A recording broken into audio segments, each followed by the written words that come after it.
bien sûr échangé, nous avons rendu compte de ce que l'État a fait depuis 2016 notamment, puisque le dernier code minier a été voté en 2016, mais en tout cas dans les années récentes, nous avons vu comment nous avons progressé au niveau du contenu local. Nous avons vu qu'il y a eu une loi votée en 2022, il y a eu des décrets qui ont été signés en 2023. Nous avons montré que dans le fonds d'appui et de péréquation aux collectivités territoriales, il y a eu quand même des avancées. C'est vrai que tout n'a pas été payé. Il faut veiller à ce que tout soit payé et dans les délais. Et nous sommes en train de travailler avec tous les ministères concernés. Nous avons informé maintenant de la mise en place d'un fonds spécifique, le fonds d'appui au développement local, qui veut aider vraiment l'investissement dans les collectivités territoriales impactées par l'exploitation minière. Et c'est vraiment des nouveautés importantes. Et peut-être l'impact se verra plus tard, mais c'est des nouveautés importantes que nous avons introduites dans la pratique, disons, de la gestion des mines.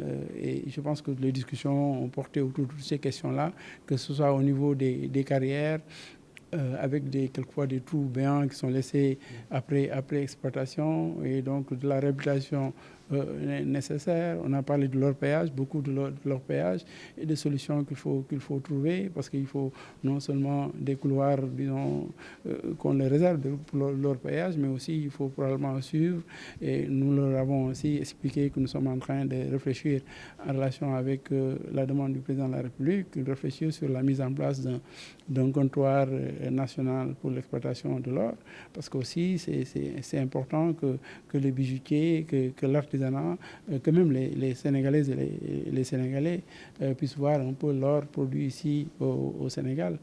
Et donc toutes ces questions-là ont été, je pense, abordées, et franchement abordées. Il y a pas, quelquefois il y a des discussions qui peuvent ressembler à des disputes, mais en réalité, c'est des discussions utiles où chacun donne son point de vue sur ces questions-là. L'essentiel, c'est que je pense que nous-mêmes, nous allons apprendre de ces discussions-là, et nous allons voir concrètement comment mieux porter, mieux expliquer, mieux porter ces politiques définies par le président de la République. Il a rappelé tous les éléments de fonds d'appui pour le développement des collectivités locales, qui sont des éléments encadrés juridiquement et sur lesquels les populations, particulièrement les collectivités locales, peuvent travailler.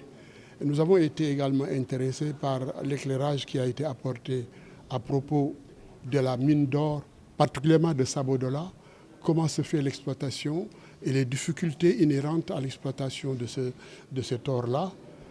Moi, j'ai été étonné, par exemple, d'apprendre que les tonnes d'or exploitées par les orpailleurs, donc par l'artisanat, n'est pas connu par l'État, n'est pas contrôlé par l'État.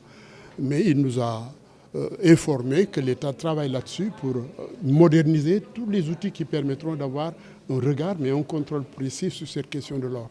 De manière générale, l'éclairage que le ministre nous a apporté nous a permis de mieux comprendre le dispositif qui est en place, et aussi les efforts faits par le gouvernement pour essayer d'assainir, pour essayer de réguler un peu ce domaine qui est un domaine assez complexe.